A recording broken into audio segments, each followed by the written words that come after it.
betrayed by blood, saved by truth.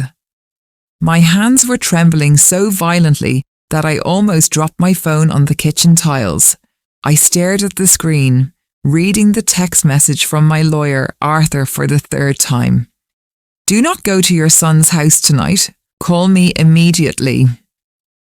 I was dressed in my favourite blue silk blouse, the one my late husband Richard had bought me for our 40th anniversary. I was ready to drive over to my son Mark's house for what I thought was a celebratory dinner. Mark had been so attentive lately, calling me every day, asking about my health, insisting that I spend more time with him and his wife Jessica. I thought we were finally rebuilding our relationship after years of distance. But Arthur's message shattered that illusion in an instant. I sat down on the wooden chair in the hallway, feeling a cold wave of nausea wash over me. I dialed Arthur's number, my heart pounding against my ribs like a trapped bird. When Arthur picked up, his voice was grave. Eleanor, I need you to listen to me very carefully. You are not going to Mark's house. He and Jessica filed a petition this morning to have you declared mentally incompetent. They are seeking emergency guardianship over your estate and your person. The air left my lungs. My son, my baby boy, whom I had nursed through fevers, whose college tuition I had paid for by working double shift at the firm, who I had supported even when his businesses failed one after another. It had to be a mistake, but Arthur continued, his voice cutting through my denial with surgical precision. They claim you are suffering from advanced dementia. They have cited incidents where you misplaced your keys and a time you forgot a dentist appointment as proof of cognitive decline. They want control of your bank accounts, your investment portfolio, and the lake house. Eleanor, if they win, they will have the power to put you in a facility and sell everything you worked for. I hung up the phone and looked around my home. This wasn't just a house, it was a museum of my life with Richard. We had built this place from the ground up. Every painting, every rug, every scratch on the floorboards held a memory. And Mark wanted to take it, not because he cared about my well-being, but because he was drowning in debt from his latest failed venture, a gambling addiction he thought he kept hidden. I knew about it, of course. A mother always knows. But I never imagined he would try to erase my existence to solve his financial problems. The betrayal didn't feel like anger. It felt like a physical wound, deep and bleeding. I spent the next week in a haze of legal strategy. I saw independent neurologists who certified that my mind was as sharp as ever. I gathered bank records proving I managed my own finances perfectly. But the hardest part was the silence. I couldn't call Mark. I couldn't ask him why. I had to wait for the court hearing. 2 days before the hearing, my doorbell rang late at night. It was Sophie, my 16-year-old granddaughter. She was soaking wet from the rain, her eyes red and puffy. Sophie was the light of my life, a gentle soul who loved painting and reading, so unlike her parents. I ushered her in, wrapping a blanket around her shoulders. "Grandma," she sobbed, burying her face in my chest. I didn't know what to do. I was so scared. I pulled back and looked at her. "Scared of what, honey?" She reached into her pocket and pulled out her phone. Her hands were shaking just as mine had a week ago. I heard Mom and Dad talking in the kitchen last night. They didn't know I was downstairs getting water. I recorded it. I know I shouldn't have, but what they were saying about you, It was evil. She pressed play. The voices were tinny but unmistakable. Mark's voice filled my living room, cold and calculating. Once the judge signs the order, we list the house immediately. The market is hot. We can get $2 million for it easy. That covers the loans and leaves us plenty. Then Jessica's voice, sharp and impatient. What about your mother? We can't keep her here. Mark laughed, a sound that chilled my blood. There's that state-funded centre in the city. It's cheap. She won't know the difference. She's old, Jess. She's lived long enough in luxury. It's our turn now.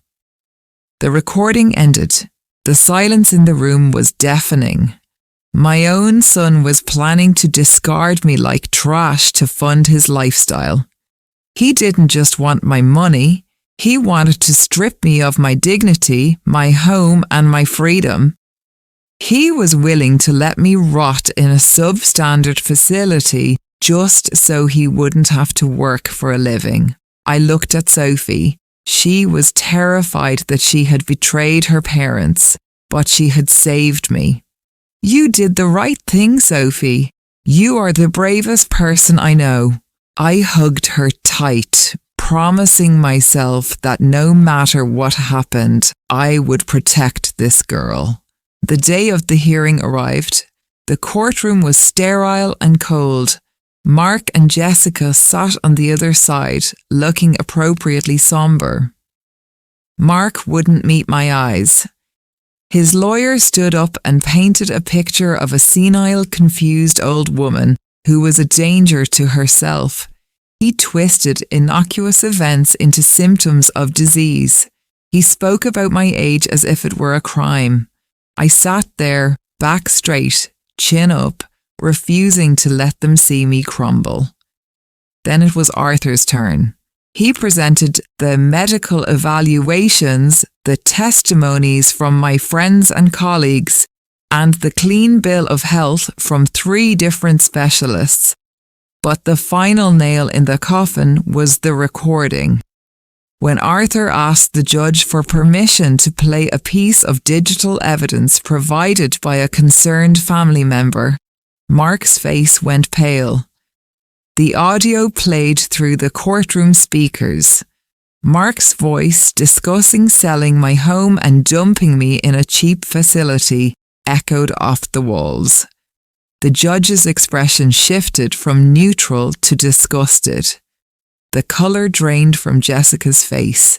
They knew it was over. The judge, a stern woman with glasses, paused the recording before it even finished. She looked over her spectacles at Mark and Jessica. In my 20 years on the bench, I have rarely seen such a calculated and malicious attempt to exploit the legal system for financial gain. Not only am I dismissing this petition with prejudice, meaning you can never file it again, but I am also forwarding this evidence to the district attorney's office. This is conspiracy to commit fraud and elder abuse. She turned her gaze to me, her eyes softening.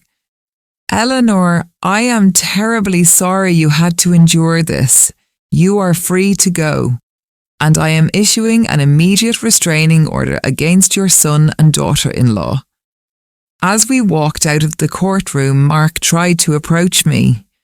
Mom, please, it was just talk. We were desperate.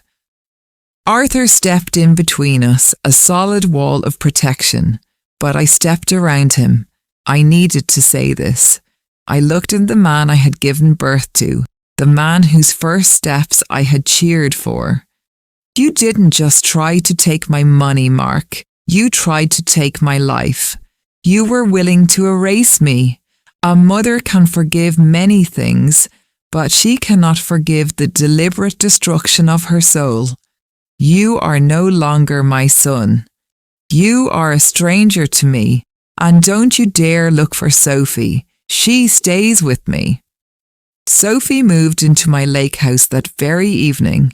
We changed the locks and installed a security system. The following months were hard. The grief of losing a child who is still alive is a heavy burden, a ghost that follows you from room to room. But as I watched Sophie thrive in a home where she was truly loved, away from the toxicity of her parents, I began to heal.